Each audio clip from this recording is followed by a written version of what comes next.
सुतदारा और लक्ष्मी पापी के घर हो,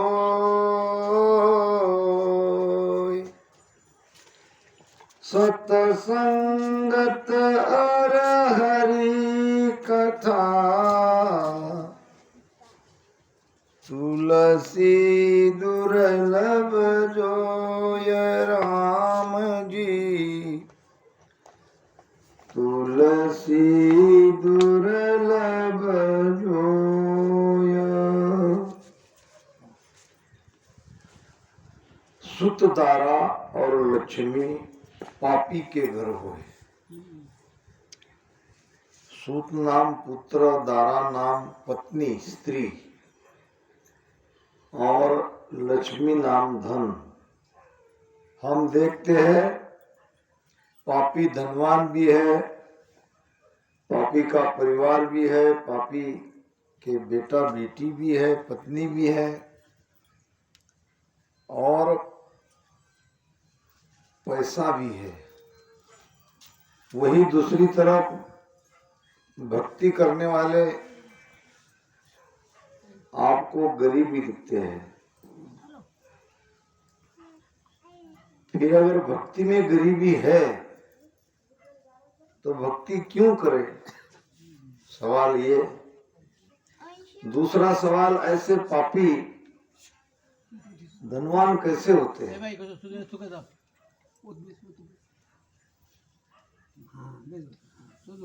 तो पापी धनवान इसलिए होते हैं कि वो पूर्व पुण्य से अभी उनके पास धन है।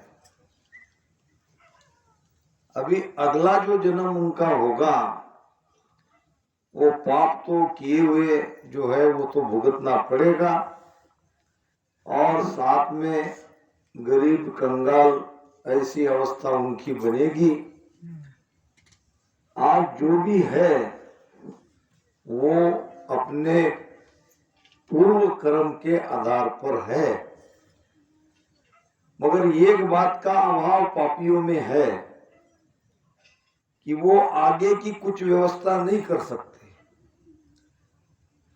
जो कि अभी हम जैसे है कैसे भी क्यों न हो, मगर कम से कम राम राम भजन कर रहे हैं, और भजन के प्रताप से ये जीवात्मा को आगे जो सुख मिलने वाला है, आगे जो आनंद मिलने वाला है, इनकी आज हम कल्पना नहीं कर सकते। तो ऐसे पापियों के तरफ देख के अगर वो सुखी भी है, धनवान भी है, सुखी तो नहीं रह सकता, धनवान जरूर रह सकता है। हमको न उनसे कोई ईर्ष्या करनी है, न द्वेष करना है। सब यहाँ अपना अपना कर्म भुगत रहे हैं, और हमें अपना इस जन्म का और आगे की जन्म में सुधार लाना है, हमको आनंद में रहना है।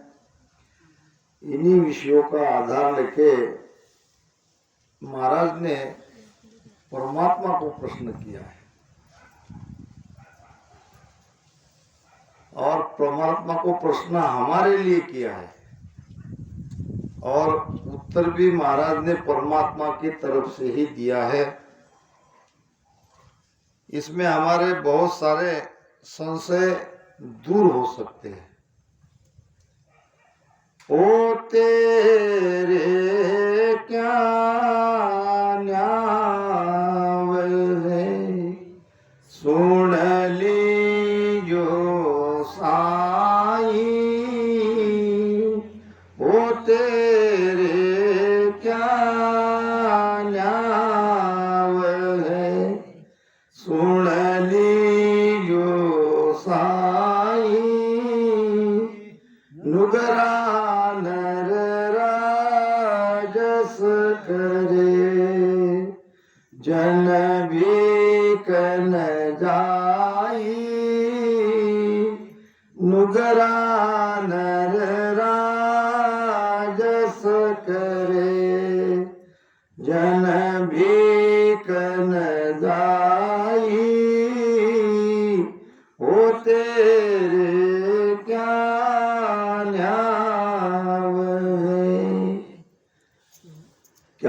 प्रश्न?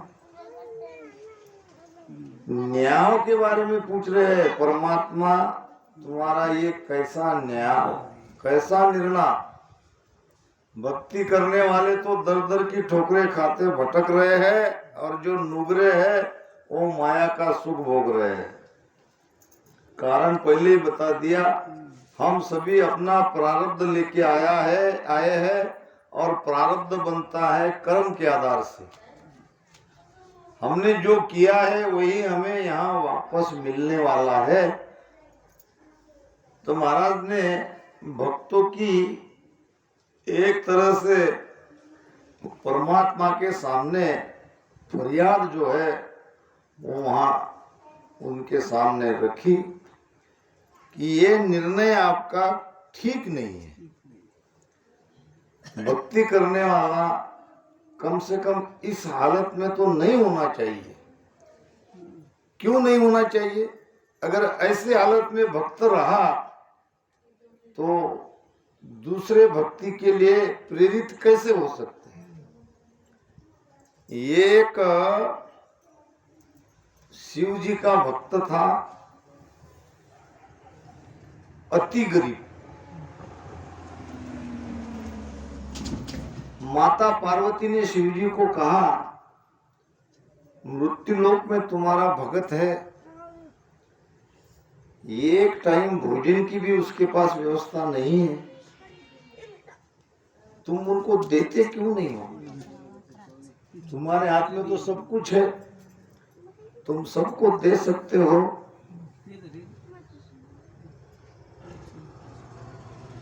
पार्वती शिव सु कहे, या निरधन धन देह, सेठ सुन साठा किया, तम ग्रह ले मम देह। तम ग्रह दे मम लेह। अब भगवान शिव जी ने कहा, ठीक है तुम कहती हो तो आज इसे दे ही देता हूं। अब कितना देता हूं? धन की बारिश करता हूं। जैसे पानी की बारिश होती है ना, वैसे धन की बारिश कर देता हूं आज इस भक्त के घर में। अब ये जो आकाशवाणी हो रही थी माता शिव जी की और भगवान माता पार्वती की और भगवान शिव जी के बीच में, एक सेठ ने सुनी। सेठ बड़ा धनवान था और कंजूस था, लोभी लालची था। अब लोभी लालची आदमी अगर है तो उसको इस पास कितना भी धन क्यों ना हो, उसको कम ही दिखता है। उसको दूसरे का धन ज्यादा दिखता है और वो लेने के लिए आतुर रहता है। अब भक्त के घर में नोटों की बारिश होने वाली है, ये सेठ जी ने सुन लिया आज रात। अब तुरंत दोपहर में उसके घर पे गया। अरे भाई भगत जी। हाँ जी आओ सेठ जी। कैसे आए इतने बड़े सेठ?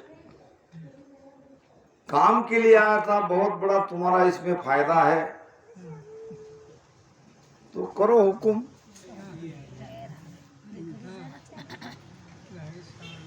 लाइट तो तशी मार्कन दे लाइट यार।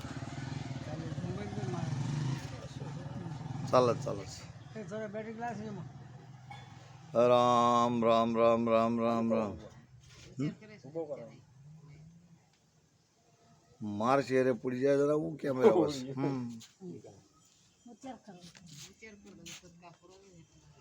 ठीक राम राम राम राम राम। तो सेठ जी ने सुना और उस गरीब भक्त के यहाँ जाकर उसे कहने लगा कि हम अपना दोनों का घर बदल देंगे। अब सेठ की थी बड़ी हवेली, उसमें काफी धन, और सेठ जी स्वयं आया कि केवल पहनने के कपड़े लेके तुम तुम्हारे घर से मेरे घर चले जाओ और मैं मेरे कपड़े लेकर तुम्हारे घर आता हूँ और आज ही ये सब होना चाहिए। शाम तक तुम हवेली में और मैं तुम्हारी झुपड़ी में। सेठ ने ये सब भगत को कहा। कब कहा? पार्वती शिवसु कहे या निर्धन धन देह, यानी इस निर्धन भगत को तुम धन दो। तो सेठ सुन साठा किया। साठा नाम अदला बदली। तम घर दे मम ले। सेठ ने क्या किया के कहा कि भाई तू मेरा घर ले और तेरा घर मुझे दे दे। मेरे घर में काफी पैसा है, 2 पीढ़ी 3 पीढ़ी तुमको कुछ नहीं करना पड़ेगा, इतना धन है। अब इतना सारा हवेली में इतना सारा धन और सेठ ने गरीब भक्त के नाम से कर दिया और उसकी वो कुटिया, वो झोपड़ी अपने नाम से कर ली।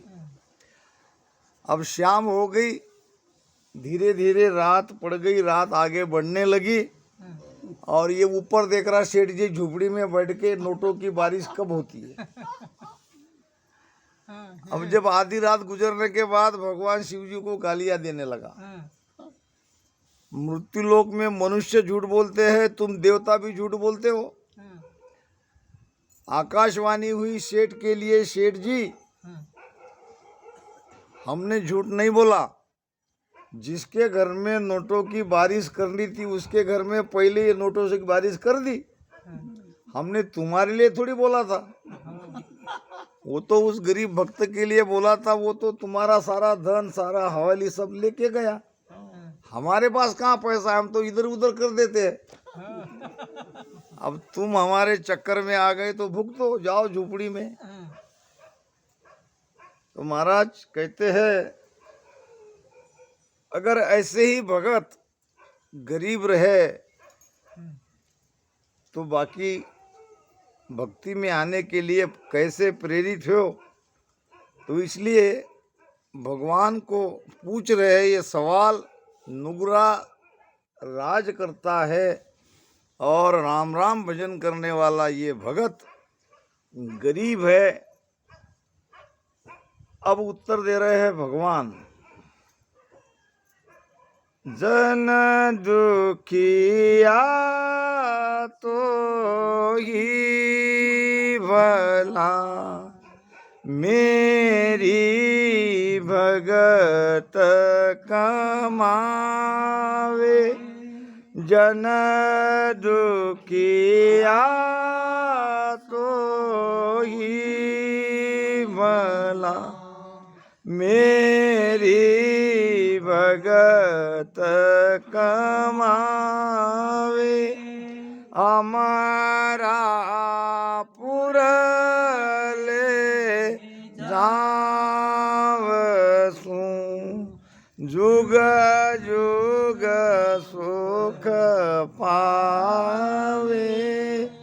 हमारा पुरले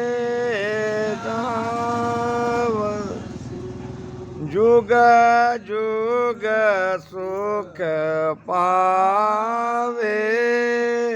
ओ तेरे क्या न्याव सुन लीजो साई। नुगरा नर राजस जन बिकन जाई। परमात्मा कह रहे महाराज को, हे महाराज जन दुखिया सो ही भला।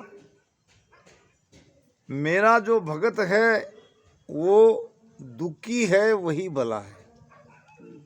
अब दुखी है और भला है ये कैसे संभव है? दुखी इसलिए भला है कि दुख में परमात्मा की याद आती है। सुख परमात्मा से दूर ले जा सकता है और दुख परमात्मा के नजदीक लाता है। बहुत अच्छी कथा याद आ गई। बढ़िया। एक राम्स नहीं था, राम राम भजन करने वाला अपना, और उसका नियम था 4 बजे उठ के ध्यान सुमिरन करना,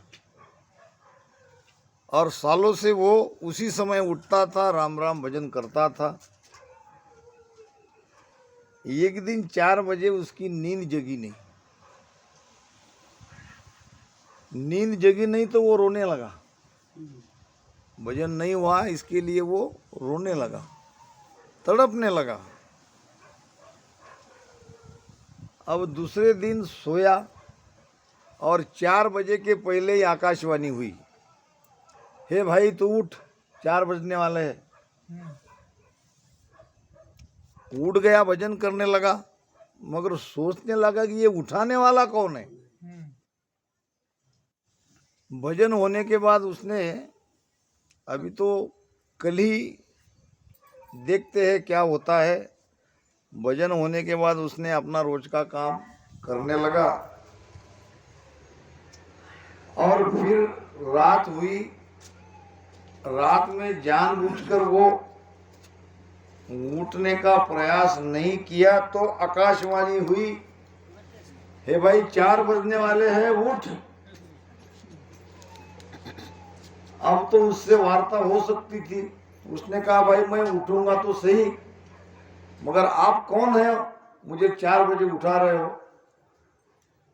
तो वो कहने लगा मैं पाप हूं। क्या हूं? पाप। क्या पाप भी भजन के लिए उठा सकता है? हाँ, उठाना पड़ रहा है, मेरी मजबूरी है। क्या मजबूरी है? अगर तुम भजन नहीं किए, अगर 4 बजे उठ के तुम भजन नहीं किए तो तुम रोते हो। अब जब तुम रोते हो तो परमात्मा के नजदीक पहुंच जाते हो। इसके बदले तो तुमको यहाँ के उठा के राम राम कराना ही ठीक है। यानी तड़प और रोना तुमको परमात्मा तक ले जाती है। और खाली अगर हम राम राम कर रहे हैं, राम राम इसका जरूर लाभ है, मगर पाप को भी ऐसे रोने वाले तड़पने वाले को भजन के लिए उठाना पड़ा कि भाई भजन करो, ये तुम्हारे लिए ठीक है। अगर नहीं भजन करोगे तो तुम रोओगे, तुम तड़पोगे और परमात्मा के पास जाओगे। और परमात्मा के पास जाने पर क्या, पाप ही तो हमारा कटता है। तो पाप भी अपना देखता है फायदा कहाँ है। तो महाराज कहते हैं यहाँ परमात्मा के स्वरूप में कि मेरा भगत दुखी है वही ठीक है, क्योंकि वो मेरी भक्ति कमा रहा है। भक्ति भी कमाई जाती है, जैसे धन कमाया जाता है वैसे भक्ति भी कमाई जाती है। धन कैसे कमाते हैं? अच्छा, धन कौन कमाता है? धन कमाता है जिसका धन कमाने में मन है, जो चितमन निजमन से रात दिन मेहनत करता है, तो वो कुछ न कुछ वो काम के हिसाब से पैसा कमाएगा ही कमाएगा। वैसे भक्ति में जो चितमन निजमन लगा के राम राम भजन करता है वो भक्ति कमाएगा। साधो भाई सोजन भक्ति कमावे, मन के हाथ सूरत की डोरी, सूरत निरत घर लावे। मन के हाथ पवन की डोरी, सूरत निरत घर लावे। ये भक्ति कमाने का तरीका है। कैसे भक्ति कमाई जाती है वो अलग विषय है, वो डिटेल में चर्चा करेंगे।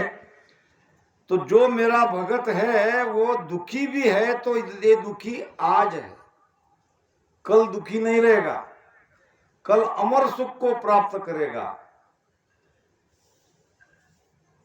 अमर सुख माया अखंड सुखिया वो देश अनूप। वो अनूप देश में ये सब राम राम भजन करने वाले जानने वाले हैं। ये देश कैसा है? ये देश मृत्युलोक, स्वर्गलोक और अमरलोक। मृत्युलोक में सुख प्राप्त करने के लिए काम करना पड़ता है। यहाँ बिना मेहनत से कोई सुखी नहीं हो सकता। स्वर्ग में वहां काम करने की आवश्यकता नहीं है, केवल इच्छा करने की आवश्यकता है। अमरलोक में न काम करने की इच्छा है न काम करने की कोई जरूरत है, न मन की इच्छा करने की जरूरत है। सुख मिलता ही रहता है, मिलता ही रहता है, मिलता ही रहता है। आप उस आनंद को छोड़ ही नहीं सकते। आपको पता है आप कैसे मरने वाले हो? आप ध्यान के आनंद में मरने वाले हो। आपको पता ही नहीं चलेगा मृत्यु होगी। आपको ऐसे लगेगा हम ध्यान में बैठे। फिर ये शरीर की हलचल जब बंद हो जाएगी तो लोग कहेंगे कि अब ये चले गए, मगर आपको पता नहीं चलेगा। नहीं तो जीवात्मा को पता चलता है। जब कोई मर जाता है, जब रोने लगते हैं तो वो चिल्लाता है कि मैं मरा नहीं हूं, मैं मरा नहीं हूं, मगर कोई उसको सुनता नहीं। तुरंत तो सूक्ष्म शरीर में चला जाता है और कोशिश करता है शरीर में जाने की, मगर कोई सुनता नहीं, उसकी तरफ कोई देखता नहीं, न किसी को वो दिखता है। अब जब उसे पता चल जाता है कि अब वापस मैं शरीर में जा नहीं सकता, तब वो दुखी होता है, तड़पता है, पछताता है कि ये मैं क्या किया मैंने। और हमारी मृत्यु में हमको पता नहीं चलता हमारी मृत्यु हो गई, क्योंकि ध्यान की उस सर्वोच्च अवस्था में हम चले जाते हैं। हमको लगता है कि हम ध्यान में ही बैठे। तो ये फर्क है। तो भक्त जो है, दुखी है, वो ठीक है, उनको मैं वहां अमर लोक में परम सुख में पहुंचाने वाला हूं, और वहां वो युगो युगो तक सुख में रहेगा। जन को माया राज दूं तो सब ही मुझ माने। जन को माया राज दूं तो सब ही मुझ माने। नरक कुंड खाली रहे, जुग में कौन जामे। नरक कुंड खाली रहे, जुग में कौन जामे।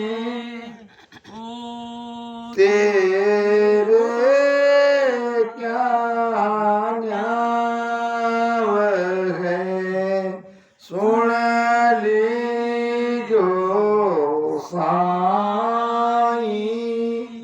नुगरा नर राजस करे, जन भी कन जाई। अब परमात्मा कह रहे हैं, अगर मैं चाहूं तो मेरे भक्त को माया दे सकता हूं। परमात्मा क्या नहीं कर सकते? राई को पहाड़ बना सकते हैं, पहाड़ को राई बना सकता है। जहां सूखा है वहां जल से भर सकते हैं, और भरे हुए को सोख सकते हैं। जीवित को मृत कर सकते हैं, मृत को जीवित कर सकते हैं। तो भक्तिवाद करने वाले को, राम राम भजन करने वाले को धन नहीं दे सकते? दे सकते। अगर राम राम भजन करने वाले को माया मिलती रहे तो क्या होगा? कल्पना नहीं कर सकते आप। जगह कम पड़ जाएगी रामधारा में। गांव के गांव सारे रामस्नी हो जाएंगे। कहना नहीं पड़ेगा किसी को। अगर ऐसा हो गया कि इस भक्ति में आने पर धनवान होते हैं, माया मिलती है, तो किसी को कहना नहीं पड़ेगा भक्ति में आओ। हर लोग, जगत की रीत है। बीड़ी पीते हैं तो उसमें फायदा नुकसान नहीं देखते। शराब पीते हैं, फायदा नुकसान नहीं देखते। अगर हम कहने जाए कि भाई राम भजन करो तो क्या फायदा, यहाँ क्या कहते, क्या फायदा, यहाँ फायदा नुकसान देखते, क्या बिना फायदा नुकसान के राम राम भजन नहीं कर सकते? और बाकी सब बात में नफा नुकसान देखते हैं। और कोई कोई चीज बिना मतलब की पकड़ लेते हैं, जैसे बुरी आदत है, इसमें क्या फायदा, बीड़ी पीने में क्या फायदा, नुकसान ही तो है, फिर भी पीते। शराब पीने में क्या फायदा, नुकसान तो है, फिर भी पीते। और राम राम भजन करने में फायदा पूछते कि क्या लाभ होगा। अगर यहाँ धन मिलता, यहाँ माया मिलती, तो सारा काम किसका, ब्रह्मा विष्णु महेश का बिगड़ जाता, क्योंकि उनको कोई काम ही बाकी नहीं रहता। जन को माया राज दू तो सभी मुझ माने, सब मानेंगे परमात्मा को अगर राम राम भजन करने से माया मिलती है तो। अब माने का मतलब क्या है, भक्ति में आ जाएंगे, भक्ति में आ जाएंगे तो नरक कुंड खाली रह जाएंगे। 84 प्रकार के नरक कुंड है, और जो जो कर्म हम करते हैं उसको उस नरक कुंड में डाल के सजा दी जाती है। भक्ति द्रोही भक्तिहीन भक्ति में से निकल जाने के बाद वो किस नरक में जाएगा? जो राम राम भजन करता है और भजन भक्ति छोड़ देता है, वो कौन से नरक में जाएगा? निगोदा। नरक निगोदा डारे हो और शरणे कोई न उबारे हो। भक्ति छोड़ना नहीं, एक बार आ गए विश्वास के साथ इसमें रहो। ना भी भजन में आनंद आया तो आएगा, आज नहीं तो कल, मगर निगोदा नरक में मत जाओ। तो महाराज कहते हैं, जन को माया राज दू तो सभी मुझ माने, नरक कुंड खाली रहे जुग में कुंड जामे। लक्ष्मी और भगवान विष्णु में ये शर्त हो रही थी कि कौन बड़ा। भगवान कहते मैं बड़ा, लक्ष्मी कहती मैं बड़ी। परीक्षा की जाए, परीक्षा कहाँ होगी? तो मृत्यु लोक में।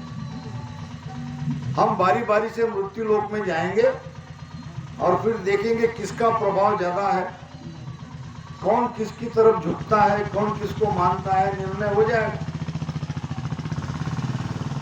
भगवत कथा चल रही थी एक गांव में, और कथा में भगवान विष्णु एक संत के भेष में आए।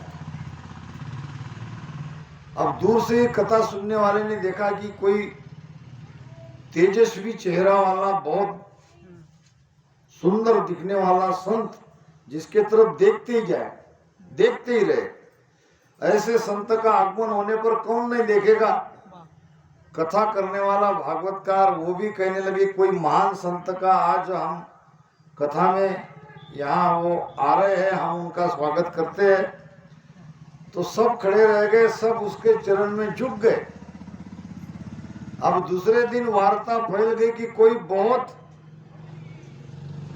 बड़ा संत आया है, जिसको देखने से ही सारी हमारी कामनाएं पूरी हो जाती है, सारे दुख दूर हो जाते हैं।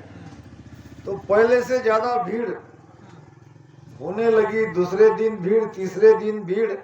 बीच बीच में भगवान अपनी पत्नी लक्ष्मी की तरफ देखता, देखो कितने लोग मुझे मान रहे हैं, मुझे चरण छू रहे हैं, भीड़ भीड़ आ रही है, रोज की बढ़ रही है। माता लक्ष्मी 6 दिन तक सब कुछ देखा, 7वें दिन आई सफेद कपड़े पहन के। जब साक्षात लक्ष्मी आती है तो लक्ष्मी तो अपना प्रभाव दिखाती। अब लोगों ने देखा बहुत ही सुंदर स्त्री आ रही है, जिसको देखते ही रह जाए। अब आते ही उसके चरण छूने लगे और बिठा के आसन पे किसी ने एक प्याला पानी दिया। अब प्याला को छूते ही वो बन गया सोने का, लक्ष्मी का हाथ था ना। अब सोने का प्याला बन गया तो लोगों ने भागवत करना, कथना, वो सब सुनना सब छोड़ दिया। सारी भीड़ लग गई माता लक्ष्मी के चरणों में कि ये कोई साधारण स्त्री नहीं है, ये तो साक्षात माता लक्ष्मी है। देखते नहीं हाथ लग गया कि सोना हो गया। जो भीड़ भगवान की तरफ थी सारी भीड़ लक्ष्मी की तरफ चली गई। कहने का मतलब है कि जन को माया राज दू तो सभी मुझ माने। अब ऐसा अगर हो जाएगा तो नरक तो खाली हो जाएगा। अब खाली तो कोई देश नहीं रहने देना है, न स्वर्ग को खाली रखना है, न नरक को खाली रखना है, न मृत्यु लोक को खाली रखना है। ये तो रोटेशन बराबर चलाना है। इसमें गिने चुने परमात्मा को पाने के लिए तड़पने वाले को ही मोक्ष में ले जाना है, सबको ले जाना नहीं है। जम जालम की त्रास सू हंसा करी पुकार, सुखिया सायब आविया, ले जन को अवतार राम जी, ले जन को अवतार। जम जालिम की त्रास सो हंसा करी पुकार। कब करी आप लोगों ने पुकार? आपको किसी को याद है आपने पुकार करी? ये जो हम राम राम करते हैं ये पुकारी तो है। ये कर्म से, ये बंधन से, ये 84 के बंधन से मुक्त करने के लिए तो हम परमात्मा को प्रार्थना कर रहे हैं, परमात्मा का नाम ले रहे हैं। यही पुकार सुन के तो संत अवतरित होते हैं।